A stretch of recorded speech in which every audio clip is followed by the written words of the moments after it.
Hey everybody, welcome to lesson 3.3, cellular respiration, growth and repair. Hey, we're going to have a great discussion about cellular respiration in class. We started talking about a little bit last lesson, how cells make energy release energy using oxygen and glucose. And the byproducts are what? Carbon dioxide and water. Right, cool. Hey, so lesson 3.3, let's get right into it. We always start with our warm-up. You're going to use the simulation for this.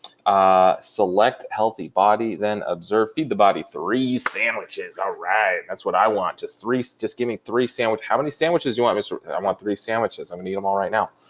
You're going to want to zoom in on the cell and then answer these questions. Let's go look at the questions and see what they are. 3 sandwiches. I love sandwiches. And I love it when my computer is so fast. Here we go. What did you notice happening with amino acid molecules in the cell? You're going to write your answer right here. In the cell, amino acid molecules combine to form something. You probably already know that. But anyways, go ahead and observe, make your observations in the simulation and answer this and come back to me. What we should have noticed in the sim was that the amino acid molecules in the cell, they turn into proteins. They get made into proteins. They combine together. So in the digestive system, the proteins get broken down into amino acids. And then the amino acids go into the circulatory system. And the circulatory system brings the amino acids all to every single cell in the body. And then the cells, they combine those amino acids to make new proteins, right? We kind of compared amino acids to like Legos a long time ago, how you can build something with Legos and that's your protein. Then you can take it all apart and those are all your amino acids. But then you can build something with those same pieces but completely different. It's not that simplistic, but I think it's a good way to explain it. So the proteins that we eat give our cells the parts to make new proteins that meet the specific needs of the cell and the body. Today, we'll learn how these new proteins are formed and what our cells and bodies use them for. What kinds of foods contain proteins? Oh yeah, you in the back. Good, you're right. So we're gonna do a little bit of reading, very quick, very short reading in lesson or activity, activity 2. You will read and annotate an article to learn how the cells in the body use proteins produced in the cells. As you read, keep these questions in mind to discuss after. Here's the questions that I want you to focus on. What surprised you about this article? How are amino acid molecules used in cellular growth and repair? How are glucose and oxygen molecules used in cellular growth and repair? It's not like you just have your amino acids doing their thing and your glucose and oxygen doing their thing. They're actually doing something together. So read that article and come back to me. I'm going to use the simulation actually, so I'm going to jump in right here. And I'm going to feed my person 3 fish. 3 fish, because there's a lot of protein in fish, not a lot of carbohydrates, right? So we want to see, watch what happens with these. Oh, speed. Come on, here we go. Boom, speed that baby up. It's a little bit laggy, isn't it? Look at those proteins being broken down into amino acids going into the circulatory system, into our cell.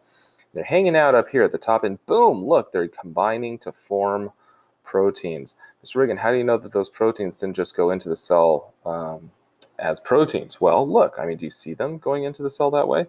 Well, your cell is building them, okay? So let's go ahead and pause that. Pause. Let's go back to our slides. Ooh, here's the script I was supposed to read. Let's use the metabolism sim to closely observe the role of oxygen, glucose, and amino acid molecules in the cellular growth and repair. What we were supposed to actually notice is that the amino acids, they hang out in the cell until glucose and oxygen combine or reassemble in the mitochondria, and that energy is released. So the amino acids do not form proteins until they get some energy. Interesting. This slide tells us just that. Energy from cellular respiration is needed to build protein molecules from amino acids. Without that, the amino acid molecules remain at the top of the cell and do not combine.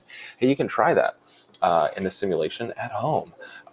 Try to deprive your body in the sim of any kind of glucose and see what happens with those amino acids. Do they combine to form proteins, or do they just hang out? Ooh, good experiment. You should go do that. Go try that. Hey, next we are going to be jumping into the modeling tool. I like the modeling tool. I like being able to manipulate, where things go and show my ideas on there. I hope that you like it too. Well, we're going to use the modeling tool to show what cells look like in a healthy body. This includes showing the molecules necessary for releasing energy for cellular growth and repair. Before, we were mostly just concerned with making energy, but now we also want to focus on including those molecules that have to do with growth and repair. So let's take a look at the things that we were supposed to be focusing on as we do this model. Again, activity 3. Oh, come on, you really want to load for me. Yeah, there you go. Here we go. Goal. Here is our goal. Show how energy is released to make growth and repair occur in a healthy, functioning cell. Do this. Add molecules and use the arrow and energy symbol to represent changes that result in energy release. Hey, once you do that, you're going to upload your model right here, and you're going to add annotations. Do you remember how we did that? You can add annotations with this plus button. Once it gets up here, you can delete those annotations, you can edit those annotations, but add some annotations to your model. I'm definitely going to want to see some people's models when we come back together as a class again. So keep this in mind. What should your cell look like when cellular respiration and growth and repair are happening? That's really what we're trying to focus on. I said that. We're going to annotate it. And let's talk about this key concept right here. Cells can grow and repair themselves by combining amino acid molecules to form larger protein molecules. This growth and repair requires energy release from cellular respiration. We are going to now talk about, okay, how does this affect Elisa? See, I wasn't lying. We said Elisa has diabetes. And what was diabetes? Let's refresh our memories. Medical condition that results in significantly lower than normal numbers of glucose molecules being delivered to the cells of the body. We said that if a person has diabetes and they have lower than normal glucose being delivered to the cells, they are not going to be able to make enough energy. Okay, so poor Elisa, this is exactly what it's saying. She's not able to, her cells are not able to go through cellular respiration and release that energy. Therefore, that's why she is feeling so tired.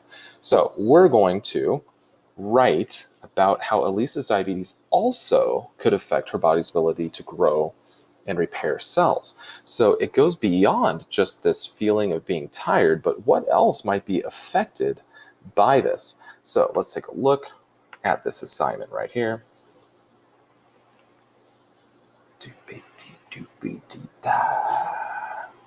Because it gives us some ways to start. Elisa's diabetes caused her to have lower than normal numbers of glucose. We talked about that. Now write an explanation that answers the question, how could Elisa's diabetes also affect her body's ability to grow and repair cells? Number 3, use the following sentence to start your explanation, or use a sentence of your own. I love it when they give us a sentence starter.